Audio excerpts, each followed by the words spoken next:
Hello students, welcome to Edumantra. আমি তোমাদের চিন্ময় sir.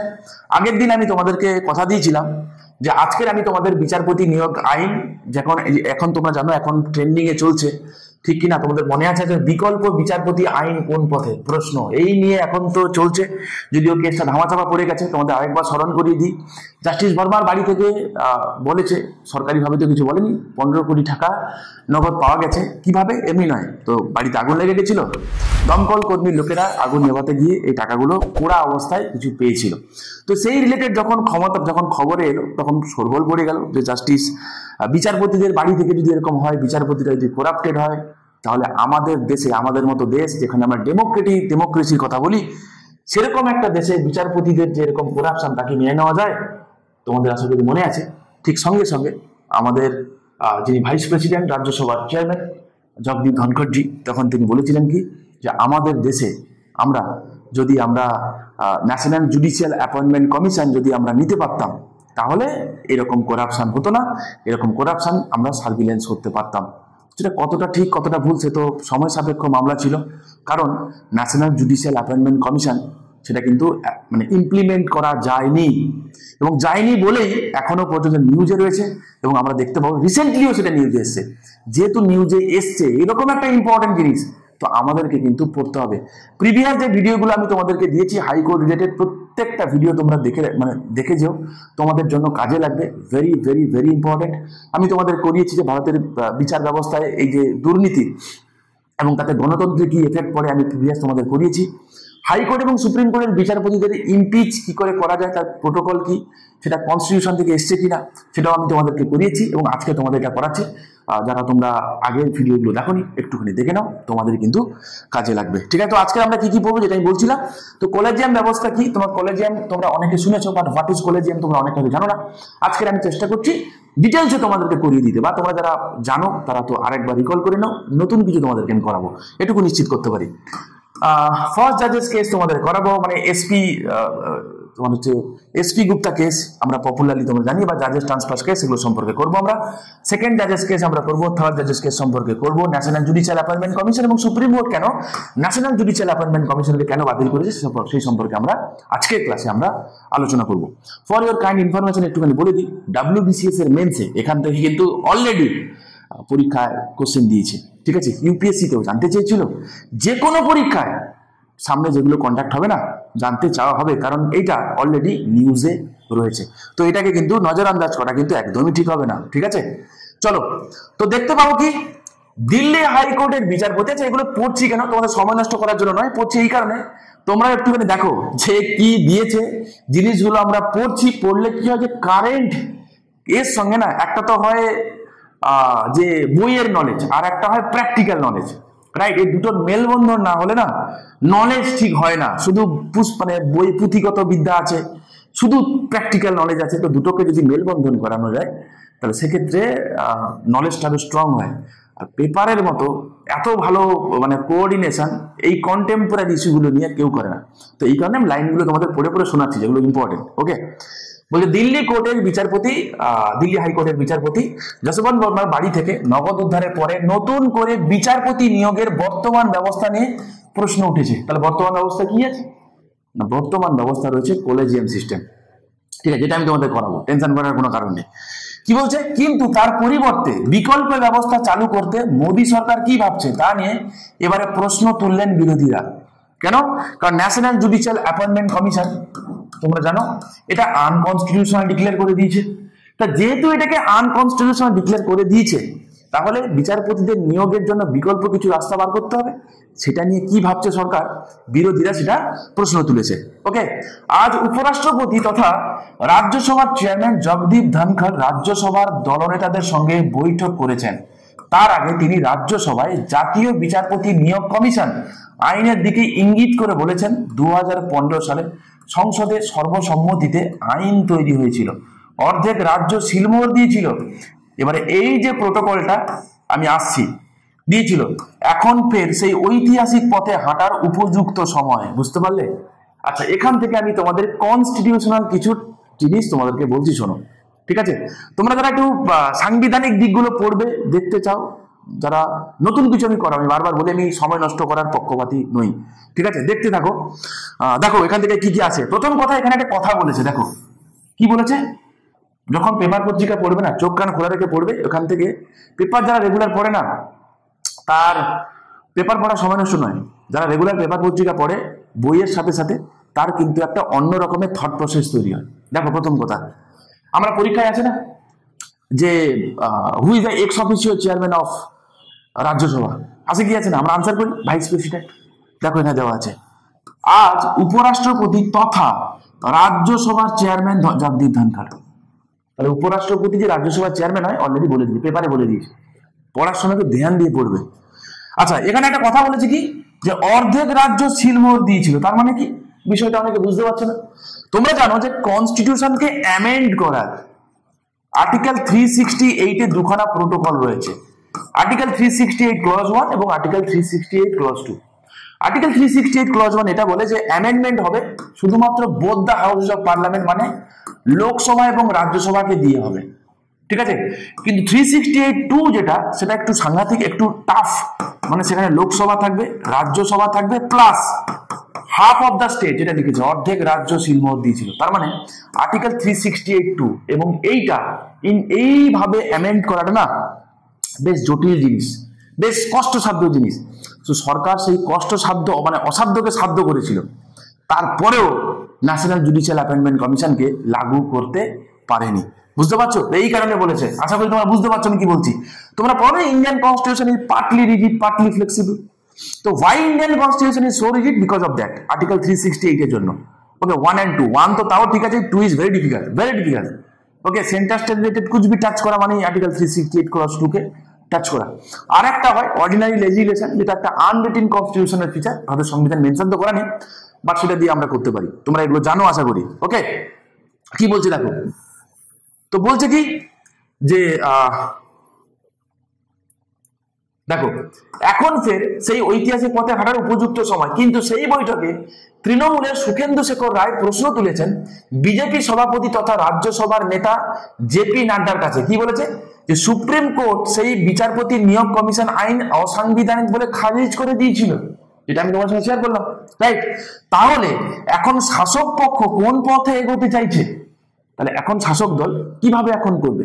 ঠিক আছে, তো এখনো পর্যন্ত কিছু করেনি, করলে জানাচ্ছি। ওকে, ফের কি একই রকম আইন পাস করা হবে? মানে যেটা ন্যাশনাল জুডিশিয়াল অ্যাপয়েন্টমেন্ট কমিশন এনজ্যাকে যা ছিল, ফের কি হুবহু তাই থাকবে নাকি কিছু চেঞ্জেস হবে? ওকে, সুপ্রিম কোর্ট তা খারিজ করে দিলে তার ফলে কি হবে? মানে সুপ্রিম কোর্ট যদি ফের আবার তা খারিজ করে দেয় তাহলে কি হবে? মানে ন্যাশনাল জুডিশিয়াল অ্যাপয়েন্টমেন্ট কমিশন তো অলরেডি সুপ্রিম কোর্ট খারিজ করে দিয়েছিল। কেন করেছিল আমি আসছি, পড়াবো তোমাদেরকে। এই কারণে আমি পেপারটা পড়ছি, শোনাচ্ছি, কারণ আগে জিনিসগুলো বুঝে নাও, তারপরে আমি তো প্রোটোকলগুলো বলবো, চাপের কোনো কারণ নেই। তাহলে যে ন্যাশনাল জুডিশিয়াল অ্যাপয়েন্টমেন্ট কমিশনকে অলরেডি আনকনস্টিটিউশনাল ডিক্লেয়ার করা হয়েছিল, পুনরায় যদি তাকে আবার যদি তাকে করা হয়, তাহলে ফের যদি আবার সুপ্রিম কোর্ট যদি তাকে আনকনস্টিটিউশনাল ডিক্লেয়ার করে, তাহলে সরকারের কাছে আর রাস্তা কি আছে? হ্যাঁ, জানতে চেয়েছে। ওকে, সরকার কি কোনো প্রস্তাব আনছে? সরকার কি কোনো আইন আনবে, নাকি দিল্লি হাইকোর্টের বিচারপতিকে পদ থেকে সরানো বা ইমপিচমেন্টের প্রক্রিয়া শুরু হবে? তাহলে কি হবে? ইমপিচমেন্ট শুরু হবে, যেটা নিয়ে আমি ওদেরকে এতদিন মানে লাস্ট কয়েকটা ভিডিও ধরে বলে বলে আসছি। ওকে, যাকে তাহলে গল্প কি নজর যেখানে কি, যেখানে কোন পথে এগোতে চাইছে শাসক পক্ষ? ফের কি একই রকম আইন পাস করা হবে, মানে করা যাবে, সরি, সুপ্রিম কোর্ট ফের তা খারিজ করলে কি হবে? ঠিক আছে, তো এইগুলো সম্পর্কে করেছিল। তাহলে মোরাল অফ দ্য স্টোরি কি বলেছে? বিচারপতি আইন কি ফিরবে চর্চা, ঠিক আছে, ধনখড় উদ্যোগে, যেটা আমি তোমাদেরকে পড়াবো। ঠিক আছে, আগে আমরা পেপার পত্রিকায় কি ছিল দেখে নিলাম। কি বলছে দেখো, বিচারপতি আইন কি ফিরবে চর্চা ধনখড় উদ্যোগে, সেটা নিয়েই কিন্তু এখানে বলেছিল আর কি, যে বিচারপতিদের নিয়োগ করবেন বিচারপতিরাই। এই ব্যবস্থা তুলে দিয়ে মোদী সরকার 2014 সালে জাতীয় বিচারপতি নিয়োগ কমিশন আইন এনেছিল, যেটা আমি তোমাদেরকে বলেছি ন্যাশনাল জুডিশিয়াল অ্যাপয়েন্টমেন্ট কমিশনটা আনা হয়েছিল। ঠিক আছে, তো এখানে সেই কথাগুলোই রয়েছে, আমি এত ডিটেলসে যাচ্ছি না। মেন তোমাদের যেটা লাগবে আমি সেটাই তোমাদেরকে আমি বলে দিচ্ছি। যাওয়ার আগে তোমাদের একটা কথা বলে নি, যে WBCS, মিসলেনিয়াস এবং ক্ল্যারিক্যাল সহ অন্যান্য পরীক্ষায় যেখানে মেনসে তোমাদের ল্যাঙ্গুয়েজ পেপার থাকে বাংলা ইংরেজির জন্য, তো তোমরা চাইলে সেই ল্যাঙ্গুয়েজ পেপারটা এনহ্যান্স করতে পারো। তোমাদের নলেজটা শুধু নলেজ নয়, মেন কথা হচ্ছে লেখনীটাকে ইমপ্রুভ করতে হবে। কারণ রেগুলার প্র্যাকটিস করতে করতে কিন্তু ল্যাঙ্গুয়েজ পেপার যে লেখনি সেটা কিন্তু একটা পর্যায়ে যায় ঘষা মাজা করে করে।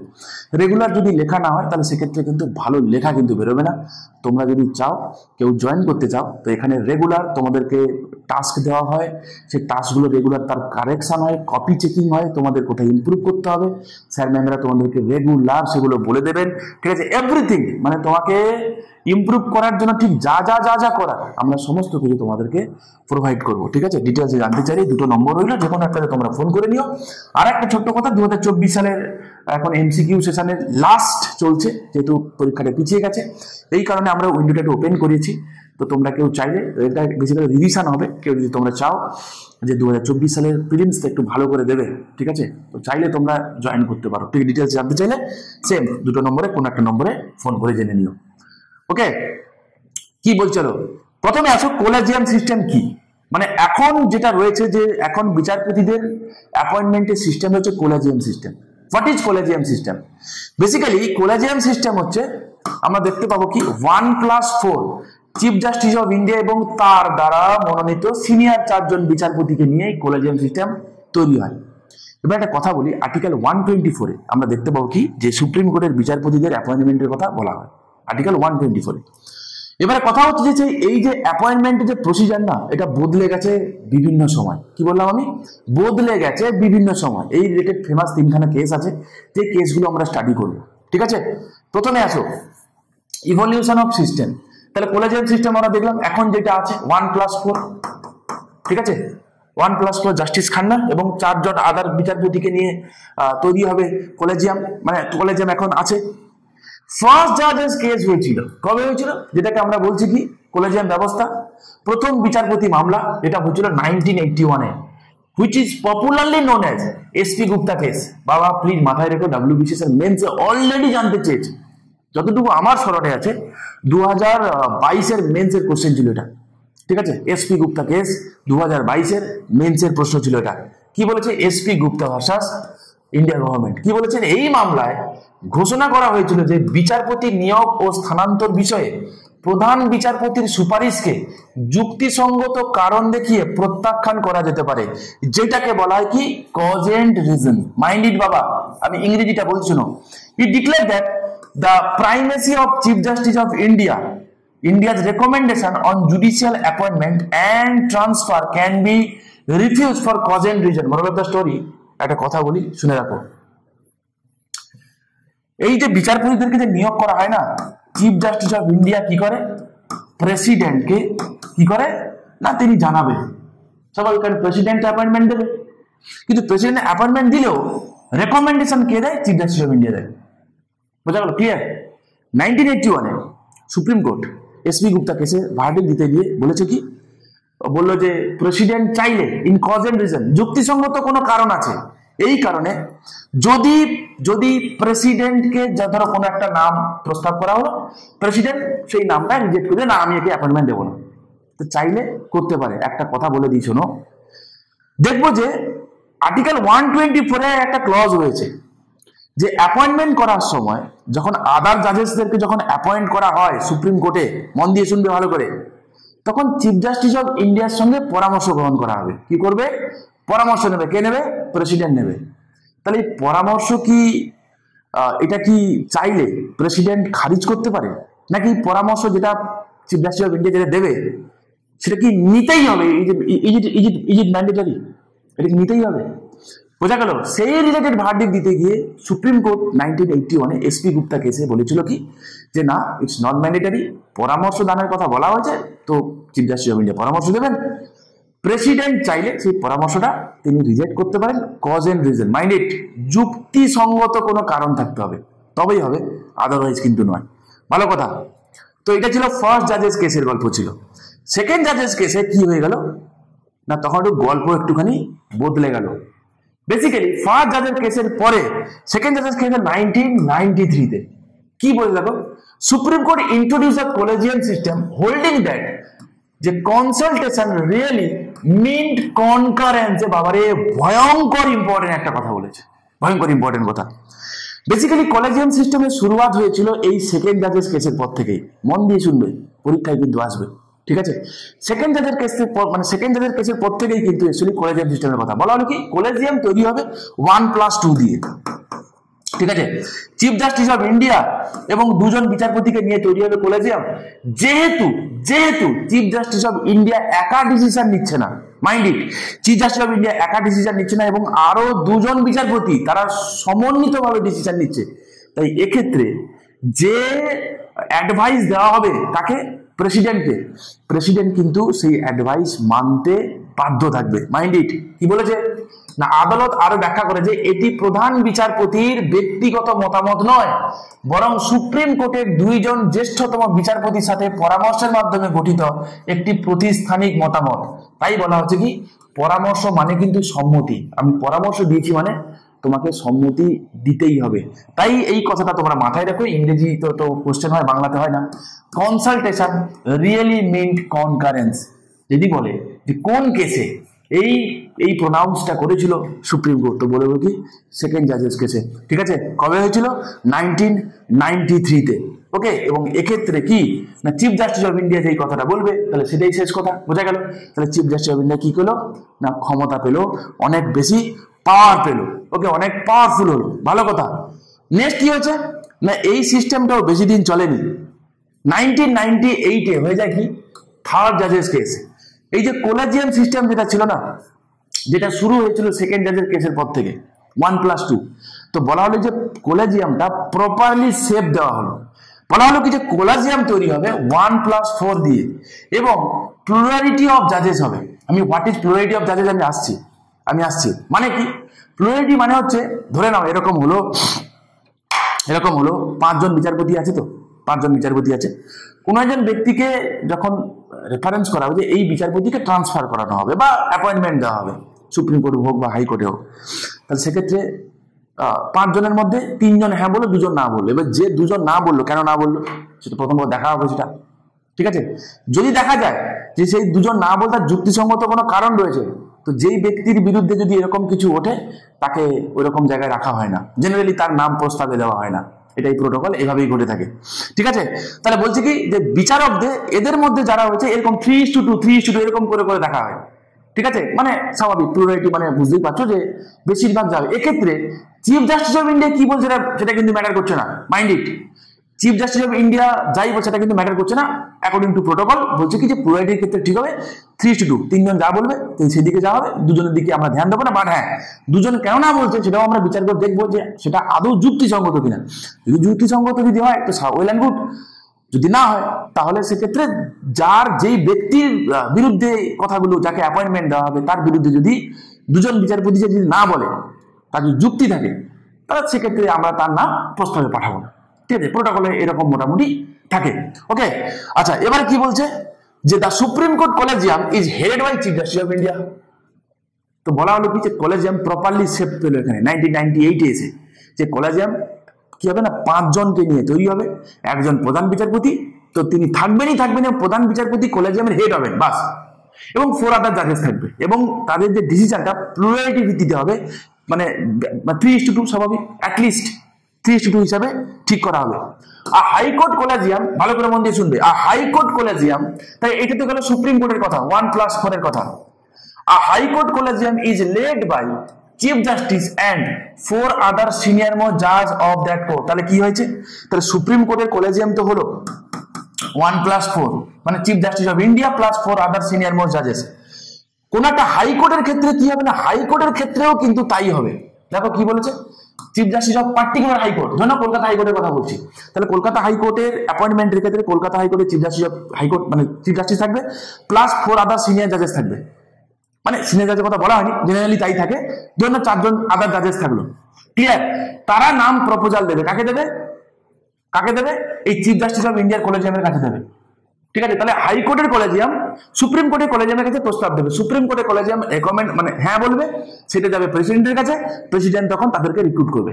দিস ইজ দ্য প্রোটোকল, এভাবেই হয় সুপ্রিম কোর্ট এবং হাইকোর্টের বিচারপতিদেরকে অ্যাপয়েন্টমেন্ট এবং ট্রান্সফার, এভাবেই চলে, ঠিক আছে। বোঝা গেল কি বোঝাতে পারলাম না? না বোঝাতে পারি কমেন্ট করে জানিও, খুব ইজি ভাবেই বলছি। names recommended for appointment by a high court collegium reaches the government only after approval by the chief justice of India and supreme court collegium বুঝতে পারছো ভালো করে শোনো আমি আরেকবার বলছি মন দিয়ে শোনো একটু ঘোটালা আছে আমরি কিছু না চিফ জাস্টিস মানে সুপ্রিম কোর্টের কলেজিয়াম কি বলেছে 1+4 হবে এই তো chief justice of India plus 4 other জাজেস হাই কোর্টের কলেজিয়াম কি হবে না এটাও তাই 1+4 হবে chief justice of particular high court plus 4 other জাজেস ধরে নাও কোনো একটা হাই কোর্টের বিচারপতিকে অ্যাপয়েন্ট করা হবে বা তাকে অন্য কোথাও ট্রান্সফার করা হবে হতে পারে ধরুন অ্যাপয়েন্ট করা হবে নতুন একজন কলকাতা হাইকোর্টের ক্যালকাটা হাইকোর্টের একজন বিচারপতিকে অ্যাপয়েন্ট করা হবে তাহলে সেক্ষেত্রে এই কলেজিয়াম কি করবে প্রস্তাব দেবে কাকে সুপ্রিম কোর্টের কলেজিয়াম কি করবে প্রেসিডেন্টকে আবার সেটা পাঠাবে তো প্রেসিডেন্ট হ্যাঁ বলবে তবেই অ্যাপয়েন্টমেন্ট হবে বুঝতে পারছো দিস ইজ দ্য প্রোটোকল এভাবেই হয় ক্লিয়ার বোঝাতে পেরেছি আশা করি নেক্সট কি বলছে দেখো তাহলে এইখানে জাজেস of the higher judiciary are appointed only through the collegium system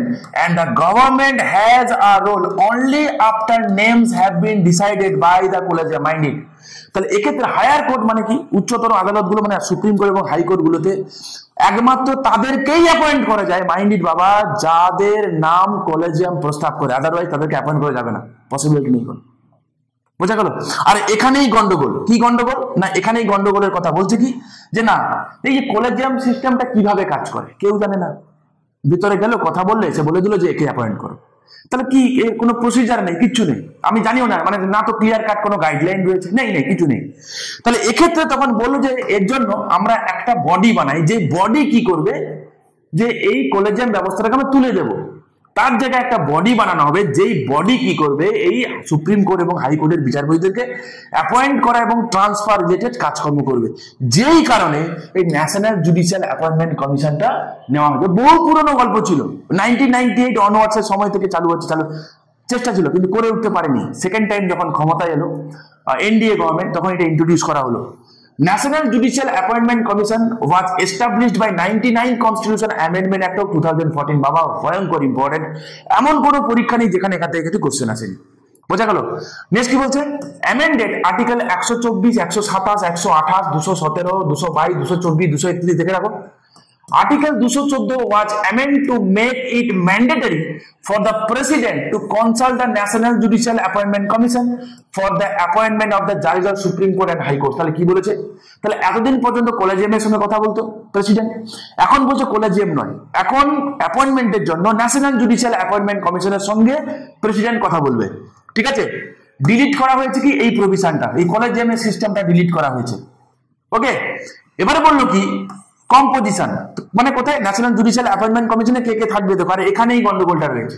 কি বলেছে বলে chief justice of India as ex officio chairman তার ন্যাশনাল জুডিশিয়াল অ্যাপয়েন্টমেন্ট কমিশনের এক্স অফিসিয়াল চেয়ারম্যান কে থাকবেন কলেজিয়ামে যেমন হেড ছিল chief justice of India head করতো এখানেও তিনিই হেড করবেন চলো দেওয়া হলো চিফ জাস্টিস অফ ইন্ডিয়া কে থাকবে 2 সিনিয়র মোস্ট সুপ্রিম কোর্ট জাজেস অ্যাজ এক্স অফিসিয়াল মেম্বার তাহলে একটা থাকবে chief justice of India plus 2 senior most জাজেস থাকবে আর কে থাকবে the union minister of law and justice ex officio member আর গল্পটা এখানেই বেঁকে গেছে এই অবধি ঠিক ছিল এই অবধি লাস্ট কে থাকবে বলেছে ইউনিয়ন ল মিনিস্টার থাকবে ঠিক আছে সেন্ট্রাল ল মিনিস্টার থাকবে ওকে তোমরা জানো আমাকে কেউ কমেন্ট করে জানিও এখন কেন্দ্রীয় আইনমন্ত্রী কে রয়েছে ঠিক আছে কারণ রিসেন্টলি লোকসভা থেকে ওয়াকফ বিল পাস হয়ে গেছে আমি তোমাদের করাবো এটা কিন্তু খুব ইম্পর্টেন্ট মিসলেনিয়াস টপিক হিসেবে তোমাদের আসতে পারে ঠিক আছে আর আমি যেটা বলছিলাম আমি টপিকে ফিরলাম তো গন্ডগোলটা এখানেই হয়ে গেছে কেন গন্ডগোলটা এখানে হয়ে গেছে বলো তো কারণ তোমরা জানো যে independent judiciary separation of judiciary from executive article 50 A doctrine of separation of পাওয়ারের কথা বলা হয়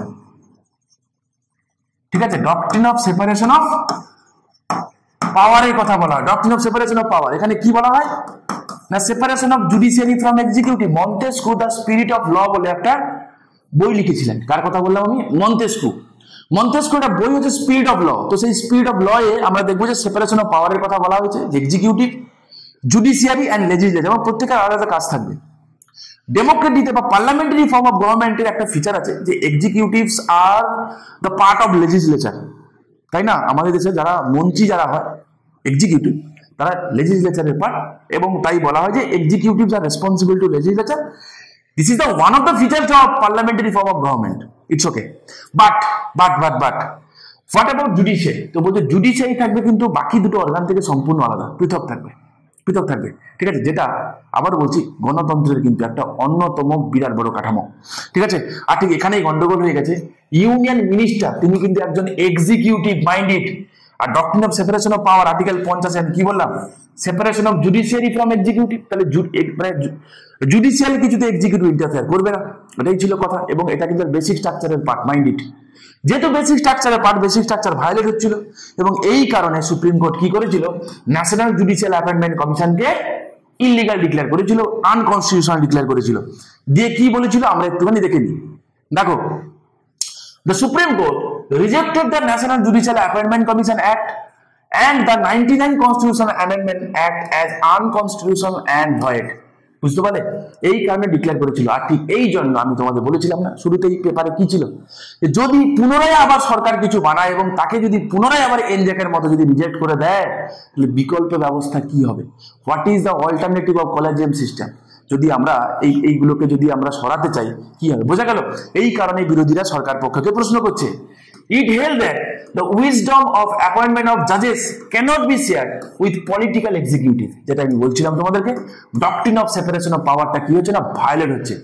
এবং ডক্ট্রিন অফ সেপারেশন অফ পাওয়ার কিন্তু একটা বেসিক স্ট্রাকচারের পার্ট, তোমরা জানো যে কুচবি হয়ে যাক বেসিক স্ট্রাকচারকে ভায়োলেট করা যাবে না, বোঝা গেল। এবং ঠিক এই কারণে সুপ্রিম কোর্ট কি করেছিল, যে এটাকে ইলিগাল করেছিল, ডিক্লেয়ার করেছিল, ভয়েড ডিক্লেয়ার করেছিল, রাইট। তো এই কারণে আমরা দেখতে পাবো কি, যে রিসেন্টলি এটা চর্চায় ছিল, এই জন্য তোমাদের সঙ্গে আমি শেয়ার করে নিলাম।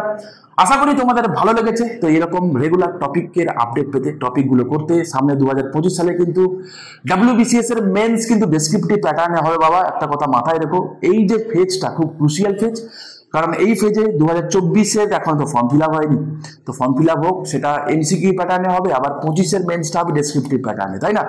তো এই দুটোকে মেলবন্ধনে রেখে আমাদের এমনভাবে প্রিপারেশন নিতে হবে যেন আমার দুটোরই পারপাস ফুলফিল হয়, ঠিক আছে। তো সেটার দিকে টার্গেট করে তোমাদের এই ভিডিওগুলো রেগুলার করিয়ে যাচ্ছি আমরা, তোমরা ডেফিনেটলি উপকৃত হবে।